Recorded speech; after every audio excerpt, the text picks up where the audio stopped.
1201 പുതുവർഷത്തിൽ മേടക്കൂറുകാർക്ക് ഗോചരവശാൽ എന്തൊക്കെ അനുഭവങ്ങളാണ് ഉണ്ടാകുന്നത് എന്ന് ആണ് ഇവിടെ പറയുന്നത്. ഈ വർഷം പൊതുവെ ഇവർക്ക് ഗുണദോഷ സമ്മിശ്രമായ ഒരു വർഷമാണ്. പൊതുവെ പറഞ്ഞാൽ സന്തോഷപ്രദമായ ഒരു വർഷമല്ല എന്ന് തന്നെ പറയാം. പ്രധാനപ്പെട്ട ഗ്രഹങ്ങളായ 4-ൽ 3 അനിഷ്ട സ്ഥാനത്താണുള്ളത്. ശനിയും വ്യാഴവും കേതുവും അനിഷ്ട സ്ഥാനത്തുള്ളപ്പോൾ രാഹു മാത്രമാണ് ഇവർക്ക് സുഖസ്ഥാനത്ത് ഉള്ളത്. ശനി 12-ൽ ആയതിനാൽ 7ര ശനിയുടെ തുടക്കമാണ്.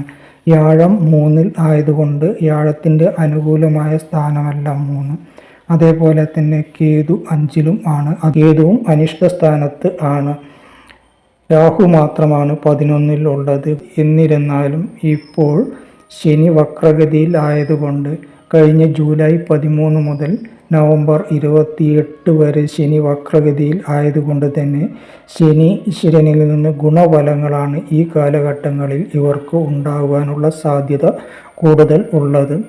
വ്യാഴം ഇപ്പോൾ 3-ൽ ആണെങ്കിലും 2026 ജൂണിന് ശേഷം വ്യാഴം 4-ലേക്ക് വരുന്നത് കൊണ്ട് ഈ കാലഘട്ടത്തെങ്കിലും ഗുണഫലങ്ങൾ ഇടയ്ക്കിടയ്ക്ക് ഉണ്ടായിക്കൊണ്ടിരിക്കും. ഗുണം കൂടുവാനാണ്, ദൈവാധീനം വർദ്ധിക്കുവാനാണ് സാധ്യതയുള്ളത്.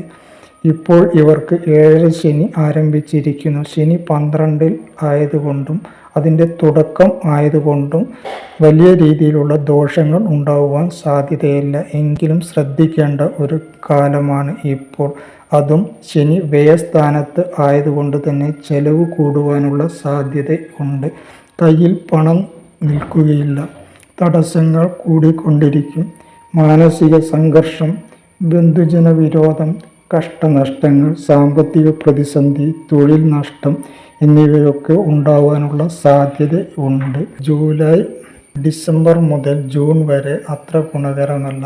ഈ സമയത്ത് സാമ്പത്തിക പ്രതിസന്ധി, മാനസിക പിരിമുറുക്കം, ശത്രുശല്യം, കുടുംബത്തിൽ അഭിപ്രായ വ്യത്യാസം, വിരോധം, സ്ഥാനഭ്രംശം, അധിക ചിലവ്, വരുമാന നഷ്ടം, ആരോഗ്യക്കുറവ്, സാമ്പത്തിക പ്രശ്നങ്ങൾ, വസ്തു തർക്കങ്ങൾ എന്നിവയൊക്കെ വന്നു ചേർന്നേക്കാം. ഈ കാലഘട്ടത്തിൽ ഇവർ പ്രത്യേകം ശ്രദ്ധിക്കേണ്ടതാണ്. ഡിസംബർ മുതൽ 2026 ജൂൺ വരെയുള്ള കാലഘട്ടം ഗുണമല്ല എന്ന് കണക്കാക്കി ഈ കാലത്ത് ഇവർ പ്രത്യേക പ്രാർത്ഥന നടത്തേണ്ടതും പ്രത്യേകമായി എല്ലാ കാര്യങ്ങളിലും ശ്രദ്ധിക്കേണ്ടതും ആവശ്യമാണ്.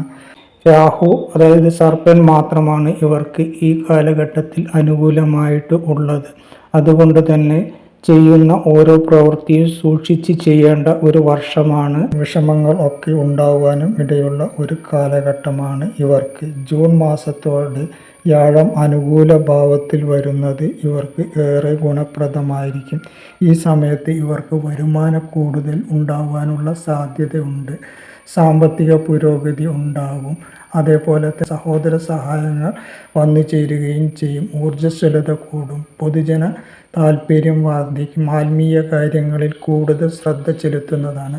സാമ്പത്തിക പ്രതിസന്ധികളെല്ലാം മാറിക്കിട്ടുന്നതും സാമ്പത്തിക നേട്ടങ്ങൾ ഉണ്ടാകുന്നതുമാണ്.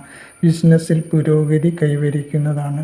ഉദ്യോഗത്തിന് കാത്തിരിക്കുന്നവരും ഉദ്യോഗത്തിന് അപേക്ഷിച്ചവർക്കും ഉദ്യോഗലബ്ധി വന്നു ചേരുന്നതാണ്. വിദേശ യാത്രക്ക് അവസരം ലഭിക്കുന്നതാണ്. പല രീതിയിലുള്ള വരുമാനങ്ങൾ വന്നു ചേരുവാനുള്ള സാധ്യതയുണ്ട്. ശാരീരികമായി സുഖം ഉണ്ടാകുന്ന കാലഘട്ടവും ആണ് ഇവർക്ക്. ഇവ പറഞ്ഞാൽ 2025 നവംബർ 28 വരെ ഇവർക്ക് ഗുണപ്രദമായ ഒരു കാലഘട്ടമാണ്.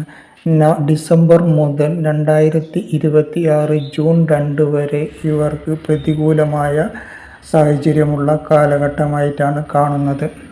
2026 ജൂൺ 2 മുതൽ ഈ വർഷാവസാനം വരെ ഇവർക്ക് ഗുണപ്രദമായ കാലവുമായിട്ടാണ് കാണുന്നത്. മൊത്തത്തിൽ പറഞ്ഞാൽ ഗുണദോഷ സമ്മിശ്രമാണ് 1201 എന്ന് പറയാം. ഈ സമയത്ത് ഇവർ എല്ലാ കാര്യങ്ങളും സൂക്ഷിച്ച് ചെയ്യേണ്ടതുണ്ട്. ഒന്നിനും അശ്രദ്ധ പാടില്ല. ക്ഷേത്രദർശനം നടത്തുകയും ശാസ്താവിനെ പ്രീതിപ്പെടുത്തുകയും ശിവക്ഷേത്ര ദർശനം നടത്തുകയും അതേപോലെ തന്നെ ഗണപതി ഭഗവാനെ പ്രീതിപ്പെടുത്തുകയും ഒക്കെ ചെയ്താൽ ഈ വർഷം ഇവർക്ക് കൂടുതൽ ഗുണാനുഭവങ്ങൾ ലഭിക്കുന്നതാണ്.